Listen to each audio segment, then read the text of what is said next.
Science. Where would we be without science? One thing's for sure, we wouldn't be watching this video on a video recorder right now. We wouldn't be having cell phones. We wouldn't be driving automobiles. We wouldn't have modern medicine to fall back on. And we certainly wouldn't be contemplating the implications of global climate change or species extinctions. Scientists come with a lot of skills, and these skills are learned. And some of the skills are soft, some of them are hard. But we have skills like just the joy of learning, the joy of discovery is a huge part of being a scientist.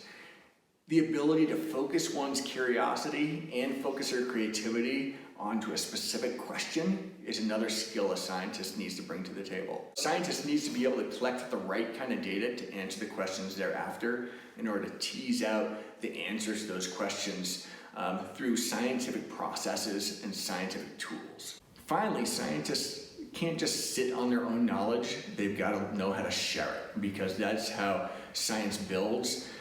Nobody has discovered everything. The only reason we are at the place we are today is because we have scientists who have documented and shared their findings, and they've built the foundations for future scientists to work on.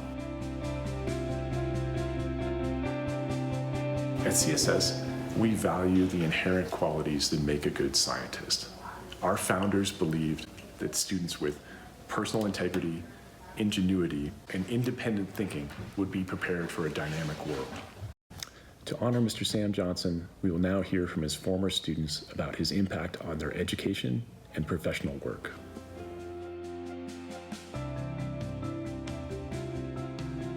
I want to say a huge congratulations to Mr. Sam Johnson. I am so excited for you to be inducted into the Hall of Fame, and I could not think of anyone more deserving. My favorite Sam Johnson memory is definitely his Moth song that he sung for us. I believe it was my senior year at Mountain Caravan. No moment has ever topped that from a teacher, and I've definitely had a lot of them. So that was absolutely amazing. And really, I have to thank you, Sam, for the whole reason for me being here in Africa in the first place. Mr. Johnson was amazing and took me as a freshman to South Africa. Not many people would do that, and that is where I fell in love with African wildlife. I knew I got the Africa bug and always wanted to come back, and here I am in Uganda getting to work on giraffe and other wildlife every day, and I'm still pinching myself. So really, thank you. You have definitely influenced my whole life and career plan. I've learned so much from Sam Johnson, but really it was his passion and love for science, and definitely love of moths that I didn't quite get. I like things a little bigger, like giraffe. But I'm so grateful for everything and can't imagine a better person to be inducted into the Hall of Fame. So a huge congrats from Uganda, and I hope this message finds you well. Cheers. So I took advanced chemistry with Sam. I guess that was probably my junior year. It helped sort of stoke my love for chemistry. It helped me realize that maybe it was something I could study at a higher level. And then I went off to college and majored in chemical engineering, and now I'm a patent attorney, and most of the stuff I do relates to oil and gas and pharmaceutical work.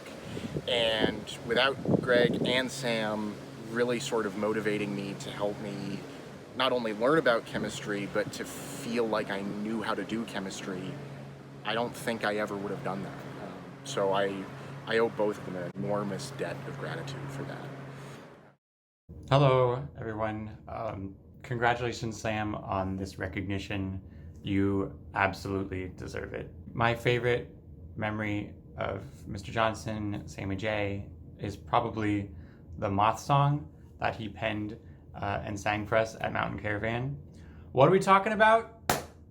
Moths! If you didn't know, Mr. Johnson is quite the Renaissance man and has made all kinds of songs, poetry, and other art. You should ask him about it.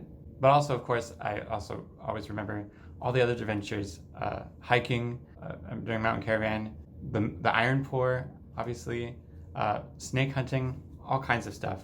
Sam really helped me most, I think, to understand what science is. So many people just stop and say, oh, you create a hypothesis and you test it. And they might do something simple like try different water to see how quickly a plant grows. But I wanted to do different things, and Sam really pushed me to understand what that means to do real science, like that no one knows what the answer is going to be. He helped me to work with sea monkeys and ants and quantify their movement under varying conditions, and to come up with a way to quantify that, to do something that no one has done, and to really understand what it means to live with that kind of uncertainty, to do something that people have not done, and to understand why the rigor is important, and essentially, to give me a glimpse of what it would be like to be a real scientist and not just to go through the motions in a classroom.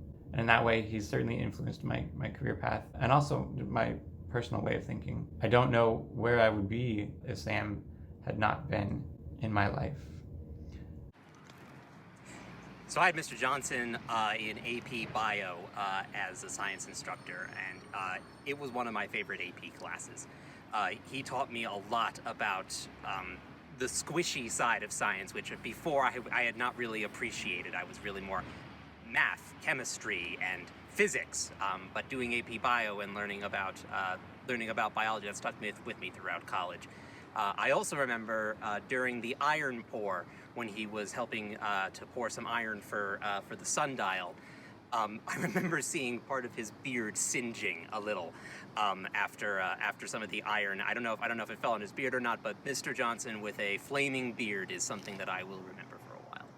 Mr. Sam Johnson is a scientist's science teacher.